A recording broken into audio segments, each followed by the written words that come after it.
గౌరవనీయులైన ప్రజలకి అధికారులకి తెలియజేయడం ఏమనగా ఈ రోజుకి 10వ రోజు సమ్మె చేస్తున్నాము. గత 10 రోజుల నుంచి సమ్మె చేస్తుంటే ముఖ్యమంత్రి గారు ఎటువంటి ఉలుకు పలుకు లేకుండా ఉన్నాడు. ఆయనేమో జన్మదిన వేడుకలు చేసుకుంటున్నాడు. అన్నదమ్ముడు అక్క చెల్లెల్ని అడుక్కు తినమని అన్నదమ్ముడు జన్మదిన వేడుకలు చేసుకుంటున్న ముఖ్యమంత్రి గారికి ఈ ఘనత దక్కిందని మేము సభాముఖంగా తెలియజేస్తుంది. ఈరోజు మన రాష్ట్ర ముఖ్యమంత్రి గారు మా కనీస వేతనాలు పెంచలేదు. మా డిమాండ్స్ ఏ ఒక్కటి కూడా నెరవేర్చలేదు. మనకు కావాల్సిన కనీస వేతనము ప్రభుత్వ ఉద్యోగులుగా గుర్తించటము ఏది చేయలేదు. ఈరోజు ఆయన పుట్టినరోజు చేసుకుంటా మమ్మల్ని భిక్షాటం చేసుకునేలాగా తయారు చేసినాడు. ఈ విధంగా చేయటం ఆయనకి న్యాయమేనా ధర్మమేనా అని మేము అడుగుతున్నాము. మరి ఇంత మొండి వైఖరిలో ఉన్నాడు ఈ ప్రభుత్వం, మనకి న్యాయం చేసేలా కనిపించడం లేదు. ఆయన మా గురించి ఒక్కసారి మంచి మనసు చిన్న మనసు చేసుకొని మమ్మల్ని గురించి ఆలోచిస్తాడని కోరుకుంటున్నాము. అంగన్వాడీ హెల్పర్ల సమ్మె కొనసాగుతూ ఉంది. వాళ్ళ న్యాయమైనటువంటి డిమాండ్లను పరిష్కరించాలని చెప్పి ప్రభుత్వాన్ని డిమాండ్ చేస్తూ ఉన్నాం. ఈ రోజుకి 10 రోజులు సమ్మె నిరవధిక సమ్మె కొనసాగుతూ ఉంది. ముఖ్యమంత్రి గారు ఎలాంటి స్పందించినటువంటి పరిస్థితి కనపడట్లేదు. మేము సిఐటిగా ముఖ్యమంత్రి గారికి తెలియజేస్తూ ఉన్నాం, ఇది సరైనటువంటి విధానం కాదు. పనికి తగినటువంటి వేతనాలు ఇవ్వాలా, వాళ్ళకి పని భారాన్ని తగ్గించాలా. అక్క చెల్లెళ్ళ పాలన అని చెప్పి మీరు పరిపాలన చేస్తూ ఉన్నారు. కాబట్టి ఇప్పటికైనా ఈరోజు జీతాలు చాలక వాళ్ళ కుటుంబాలు ఇబ్బందులు పడతా ఉన్నాయి. 11,500 జీతంతో నెలంతా వాళ్ళ కుటుంబాన్ని పోషించుకోవాల్సినటువంటి పరిస్థితి. మరి ఏ ఎమ్మెల్యేకైనా ఏ ముఖ్యమంత్రికైనా మంత్రికైనా ఈ పరిస్థితులు ఉన్నాయా అని అడుగుతూ ఉన్నాం. మరి ఈరోజు కనీస వేతనాలు 26,000 ఇవ్వాలని వాళ్ళ న్యాయమైన కోరిక. రిటైర్మెంట్ బెనిఫిట్ 5 లక్షలు, అలాగే వాళ్ళకి 2017 నుంచి టీఏ బిల్లులు చెల్లించాలా రాష్ట్ర ప్రభుత్వం, చెల్లించలేదు, చెల్లించాలని ఈ న్యాయమైనటువంటి డిమాండ్లు పరిష్కరించకుండా ప్రభుత్వం మరీ మొండి వైఖరిగా ఉంది.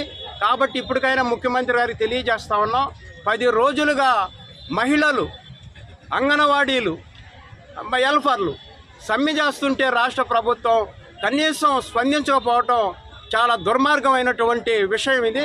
కాబట్టి వెంటనే వాళ్ళ సమస్యలు పరిష్కరించాలా, వాళ్ళ న్యాయమైన డిమాండ్లు పరిష్కరించాలా.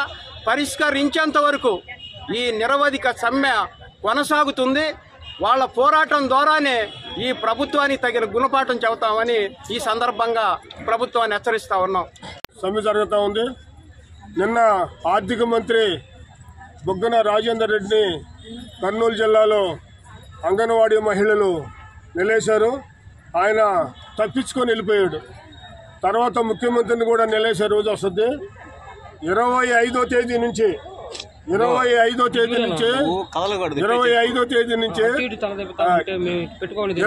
తేదీ నుంచి పెద్ద ఎత్తున ప్రభుత్వాన్ని దిగ్బంధం చేసే రకంగా అంగన్వాడీ కార్మికులు తాడో పేడో తేల్చుకునే రకంగా పోరాటం చేస్తున్నారు, చేయబోతున్నారు. ఇప్పటి వరకు శాంతియుతంగా చేశారు. ఇప్పటి వరకు శాంతియుతంగా చేస్తా ఉన్నాము. అది శాంతియుతం తప్పినా ఆశ్చర్యపడాల్సినటువంటి అవసరం లేదు 25వ తేదీ తర్వాత. ఎందుకనంటే చెప్పాం, దాదాపు 4.5 సంవత్సరాల నుంచి అంగన్వాడీ కార్మికులు ఎమ్మెల్యేలకు చెప్పుకున్నారు, మంత్రులకు చెప్పుకున్నారు, కలెక్టర్లకు చెప్పుకున్నారు, ఆర్డీఓకి చెప్పుకున్నారు, ముఖ్యమంత్రికి ఇచ్చారు, రకరకాల రూపాలతో చెప్పినారు. అయితే ఇప్పటి వరకు స్పందించలా. 10 రోజులు సమ్మె చేసినా కూడా స్పందించలా. కనీసం వేతన సంగతి మాట్లాడబోయానని మన కార్మికులు ప్రాధేయపడతా ఉంటుంటే, అక్కా చెల్లెళ్ళు ప్రాధేయపడతా ఉంటుంటే ఈ తట్టం పుట్టినరోజు జరుపుకుంటాడు. ఈరోజు వీళ్ళేమో భిక్షాటన చేయిస్తాడా? ఏం గౌరవం జగన్మోహన్ రెడ్డి గారికి?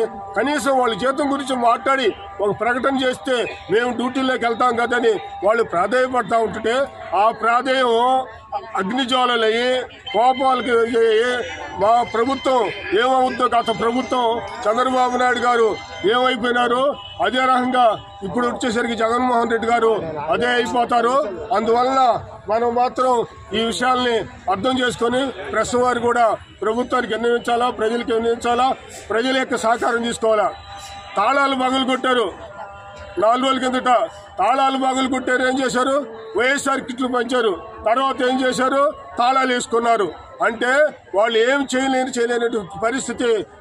ఈ సచివాలయ ఉద్యోగులు అంగన్వాడీ వాళ్ళు సమ్మె చేస్తుంటే సచివాలయ వాళ్ళని పోటీ పెడతాడా? రేపు సచివాలయాలు ఏదైనా అడుగుతా ఉంటుంటే ఇంకొకరిని తీసుకొచ్చి వాళ్ళకి పోటీ పెడతాడా? ఇదేం పద్ధతి? అందువల్ల కార్మికులు, ఉద్యోగస్తులు కూడా అర్థం చేసుకోవాలా. సహాయ నిరాకరణ అనేటువంటిది ప్రభుత్వం చెప్పే విధానాన్ని అమలు జరపాలి. సహాయ నిరాకరించాలా. గతంలో లెక్చరర్స్ సమ్మె చేస్తూ ఉంటుంటే ఆర్డీఓ ఆఫీసులో వాళ్ళని, ఎంఆర్ఓ ఆఫీసులో వాళ్ళని తీసుకొచ్చి ఆమెను పరీక్షలు రాయించారు. దానికి వ్యతిరేకంగా ఆ రోజు విద్యార్థులు మహా పోరాటం చేశారు. లాఠీ చార్జ్ అయినా సరే గురైనారు. అయినా సరే ప్రభుత్వం వెనక్కి తగ్గి ఆ రోజు ఉన్నటువంటి ప్రభుత్వం ఆఖరికి లెక్చరర్ శాతనే పరీక్షలు నిర్వహించి చేయటం జరిగింది. ఇదంతా 50 ఏళ్ల కింద జరిగినటువంటి ఘటన. అందుకని పాత ఘటనలు కూడా గుర్తుపెట్టుకుని జగన్మోహన్ రెడ్డి రాష్ట్ర ప్రభుత్వం వెంటనే అంగన్వాడీ సమస్యలని పరిష్కరించాలా, వాళ్ళ న్యాయమైన డిమాండ్ని పరిష్కరించాలా. ఆ రకంగా వాళ్ళు మరలా డ్యూటీలు పోయే రకంగా చేయాలా. వాళ్ళు అనేది కోరేటువంటిది అది అర్థం చేసుకోవాలని చెప్పి మేము కోరుతా ఉన్నాం. వెంటనే ప్రభుత్వం ఈ సమస్యను పరిష్కరించాలని కూడా CITU వ్యవసాయ కార్మిక సంఘం తరఫున తెలియజేస్తున్నాం.